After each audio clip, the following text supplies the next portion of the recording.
দেখুন বন্ধুরা, দুই বোনের কিডস শো কোচিং চলছে।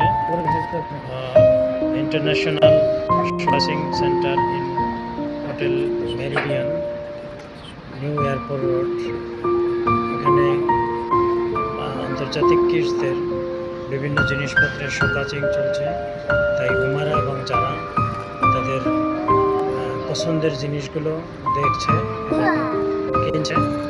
তো আপনারাও আপনাদের বাচ্চাদের নিয়ে আসতে পারেন, যাতে তারা এই হারিয়ে যাওয়া প্রযুক্তি, হারিয়ে যাওয়া খেলনা সম্পর্কে তারা বাস্তব অভিজ্ঞতা লাভ করতে পারে। ধন্যবাদ।